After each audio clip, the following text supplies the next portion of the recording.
2023 Real Estate and Economic Predictions. Let's have a look. Hello everyone, Florian here and welcome to another episode of HeiseSays. Happy Boxing Day everyone. I hope you're relaxing and, well, sleeping off all the wonderful Christmas food I hope you had and the time you're spending with your family. And I thought, well, let's have a look at some propaganda or marketing material that a local Remax agent dropped in our letterbox. The other day, he was doing the rounds, the letterbox drop, and because we're working on the house there, tying rebar, he came and had to talk to us, and we had a bit of a chat. And then the next, this morning, I found a letter in the box, the mailbox, and this is him sharing their predictions for real estate and the economy in 2023. And I thought we should have a look at it, guys, so we can see how accurate my local Remax agent is. What do you reckon? Let's have a look at it here, guys. So this is it. It's a very pleasure. I live in a Asian suburb, guys, so you get a bit of this. And glad for us to meet you. We wish you a wonderful holiday season and new year for 2023. We also would like to provide some property outlook for year 2023. Okay, so this is the local real estate agent's predictions moving forward. Now, my suburb in southern Brisbane, prices have just gone insane. They're in the 7 years since I bought, or probably a little bit more than that, 7, 8 years now, prices have gone nuts. They were stupid when we bought, now they're even more stupid. Brisbane is going up pretty high, just like all the other cities. So let's have a look to see what they've got to say. According to some professional property research report, there are four scenarios setting up and forecasts what will happen with property values. Okay, so they're putting four scenarios on the table. So this is, honestly, it's probably a little bit more accurate than the Reserve Bank, or at least how the media is reporting it. Scenario 1.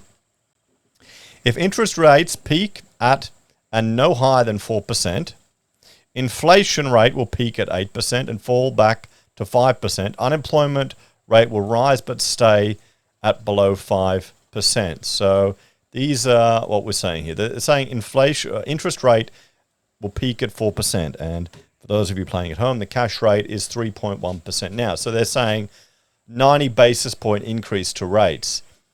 That's pretty high. That's pretty high. That's going to impact a lot of people if rates go up to that high. But there you go. So inflation at 8%, fall back to 5%. Okay. On this scenario one situation, Brisbane property average value will still go up 1 to 5%. So they're still predicting Brisbane to go up 1 to 5% with the cash rate hitting a 4% target. Now, Brisbane property has gone up. And let's look at the SQM asking prices here for Brisbane.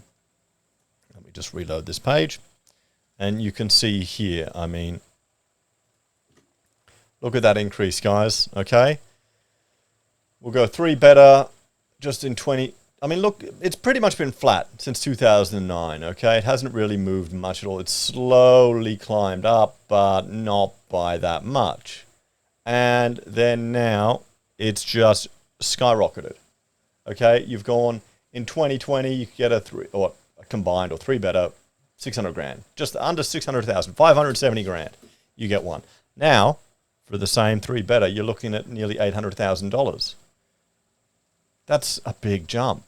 We have a look here at the figures. I'm just looking at it down here. All houses, year-on-year change, asking price, 3-bedroom houses, 13.3% over 3 years, 12 months, 7.1%. So it's gone up and back down.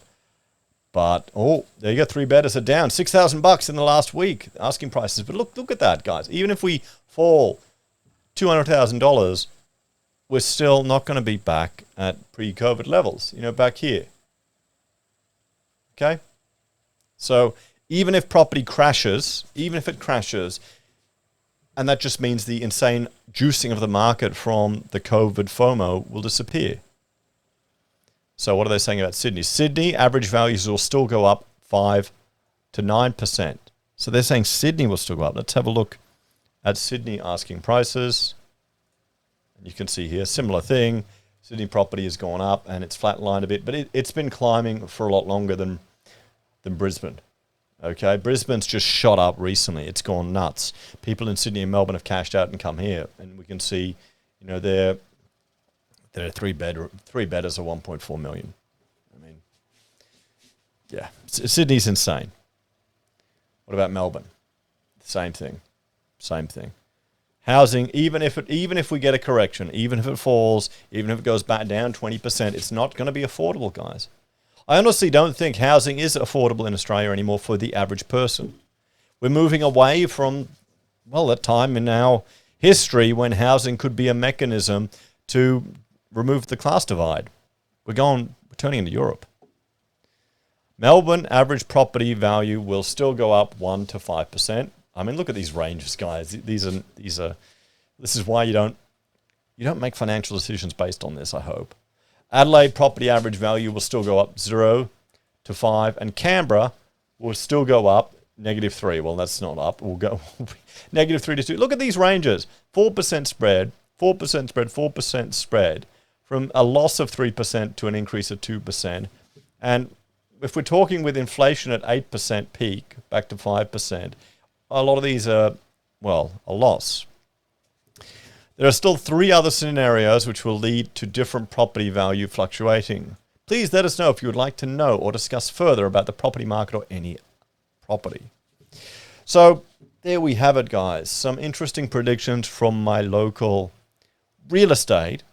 And I mean, it's smart. It's a good way to get a discussion going, to get, put some things out there, information that they get. They're not referring to anything. They're probably just getting it from some property data from either Domain or other organizations, framing it like this, putting it out there to get some bites. If people are interested, going, oh, wait a minute, property's only going to go up that much. Maybe I got to sell. We got to sell now, or maybe you got to hold on to it, or maybe we should buy something. So, well, let's have a talk about this one, guys. So there we go. Some interesting predictions from my local real estate agent. And I think we'll keep an eye on the market to see what's going to happen next year. I mean, here's the thing. There are people hoping for a significant correction, even if we get blood in the streets, a 20% fall in property. We've just had an insane increase. It's not going to be affordable.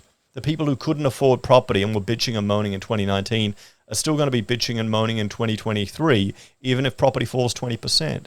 And you've got to remember, we've got a government that's willing to use the housing market as a way of stimulating the economy. So if we have a recession, what do you think they're going to do? They're going to stimulate the economy through housing.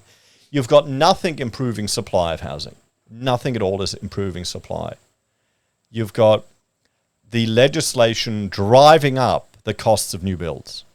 So they're changing the law in the construction code that is going to increase the costs of construction of housing. That's got nothing to do with materials. That's got nothing to do with greedy corporations. None of that hippie bullshit. It's got everything to do with feel-good PC crap, changing legislation. People, it feels good, we'll save the environment by making houses more environmentally friendly. Yeah, okay, it sounds great.